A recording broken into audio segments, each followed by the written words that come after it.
Hello అండి, అందరూ ఎలా ఉన్నారు? బాగున్నారా? ఇవాళ మా పిన్ని వాళ్ళ ఇంటికి వెళ్దామనేసి ఈరోజు ఉదయాన్నే ఇంక అన్నీ రెడీ చేస్తూ ఉన్నాను. ఇంక మా వాళ్ళకి టిఫిన్ అవన్నీ రెడీ చేసేసి ఇంకా మా వారు నేను ఇంకా బయలుదేరుతున్నాము. తీరా ఇక్కడ నాకు ప్రతిరోజు కూడా గోవులు వస్తూ ఉంటాయి కదా, ఆ గోవులతో కొద్దిసేపు టైం స్పెండ్ చేస్తూ ఉంటానన్నమాట. వాటికి ఏదన్నా ఫుడ్ పెట్టడం అలాంటివి.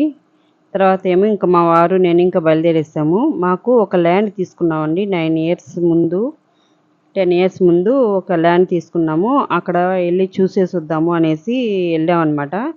అక్కడ అంతకుముందు మేము కొనుక్కున్నప్పుడు చాలా బాగునింది. ఇప్పుడు వెళ్ళేసరికి ఒక అడవిలాగా అయిపోయిందనమాట. అంటే ఇంక చుట్టుపక్కల అక్కడ ఇల్లులుంటే బాగుంటుంది, మనం కూడా అక్కడ వెళ్ళడానికి, అక్కడ ఇల్లు కట్టుకోవడానికి. ఇక్కడ అసలు ఎవరు కూడా అంత డెవలప్మెంట్లా కావట్లేదు అక్కడ. ఎందుకంటే అక్కడ ఒక అడవిలాగా అట్లాగా అయిపోయింది. ఇంక మనం అక్కడ ఉండాలన్నా కూడా సేఫ్టీ ఉండదు కదా, అందుకని అక్కడ చూసుకొని వచ్చామన్నమాట. తర్వాత అక్కడ కలేకాయలు అనేసి మా చిన్నప్పుడు మేము చాలా ఇష్టంగా తినేవాళ్ళం అనమాట. అవన్నీ చూసుకొని తినేసి ఇంకా బయలుదేరేసాము. తర్వాత మా పిన్ని వాళ్ళది కిరాణా షాప్ అండి. కిరాణా షాపు పక్కన టిఫిన్ అంగడి అవన్నీ కూడా చేస్తూ ఉంటారు. తర్వాత ఏమో ఇంకా ఇదండి టిఫిన్ అంగడి పక్కన ఉంది కదా, అక్కడ చేస్తూ ఉంటారు. ఇటు సైడ్ ఏమో ఇంకా కూల్ డ్రింక్ షాపులు అవన్నీ కూడా అట్లాగా మొత్తం ఆ షాప్ అండి. ఇది ఐస్ క్రీమ్సు ఇవన్నీ చూశాను. అంటే ఇవి చిన్నప్పుడు మేము చాలా ఇష్టంగా తినేవాళ్ళమి. నారింజ మిఠాయి అనేసి అంటారు కదా, అది నాకు చాలా ఇష్టం అండి. తర్వాత ఇంక అవన్నీ టేస్ట్ చేసుకొని ఇంకా బయలుదేరుతూ ఉంటే అక్కడే ఒక గోవు ఈనిందనమాట. అక్కడే పక్కన పెట్టేసి అది తల్లి పాపం ఎట్టపోయిందను, కుక్కలన్నీ వీటిపైన దాడి చేసి పాపం ఆకలితో అట్లాగే పడుకోనింది. మా వారు నేను ఇంకా పోయేసి ఎట్టయినా కూడా పాలు పట్టించాలంటే ఒక డబ్బాలో పోసి పట్టిస్తే బాగుంటుంది. ఇట్లా పోయడం అంటే మామూలుగా కూడా కొంచెం కష్టం, అది తాగడం కూడా. చిన్న బేబీ కదా.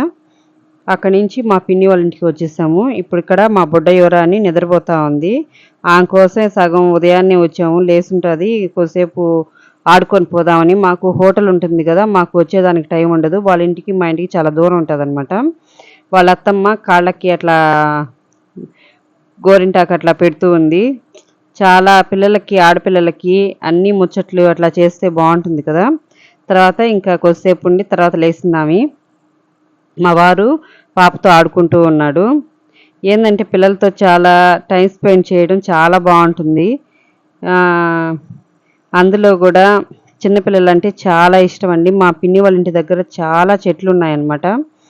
వాళ్ళు ఈ మధ్య నేను వీడియో కూడా పెట్టాను కదా, వాళ్ళు కష్టపడి ఇట్లాగా ఇల్లు కట్టుకున్నారు అనేసి అక్కడ చెట్లు వేస్తున్నారు. ఎంతైనా కూడా మన పెరట్లో కాసే ఒక పండైనా ఒక పుష్పం అయినా చాలా బాగుంటాయి కదా. ఇదండి మా పిన్ని చూపిస్తూ ఉంది. ఇంకా అవి చిన్న కాయలేను, అయినా కూడా కోసేస్తాను, మీరు కూడా టేస్ట్ చేద్దురు అనేసి అని చెప్తా ఉందనమాట. అక్కడ పుచ్చకాయలు కూడా, వాటర్ మెలన్ చూడండి ఎంత బాగున్నాయను. ఇవన్నీ చూస్తూ ఉంది. అవి కట్ చేస్తానికి ఇంకా పెద్ద కాయలు అవుతాయంట. అయినా కూడా ఒకటి కట్ చేసింది, ఇవి తెల్లగా ఉనింది. తర్వాత ఇంకా జామకాయ కోసిందనమాట. ఒకే ఒక కాయ, అవి 2 కాయలు చిన్నగా ఉన్నాయి. అది మాకు టేస్ట్ చూపిస్తాను. చాలా టేస్ట్ ఉన్నిందండి. ఎంతైనా కూడా మన పెరట్లో వేసింది మనకు చాలా బాగుంటుంది కదా. తర్వాత ఏమో ఇంకా మా బుడ్డతో కొద్దిసేపు ఆడుకొని ఇంకా వచ్చామన్నమాట. ఇప్పుడిప్పుడే అడుగులు వేస్తూ ఉంది. ఇదండి మా చెల్లెల అమ్మాయి. తర్వాత ఇందాక కోన్ పెట్టిందని చెప్పాను కదా, ఇట్లా ఉంది. మీకు నచ్చినట్లయితే ప్లీజ్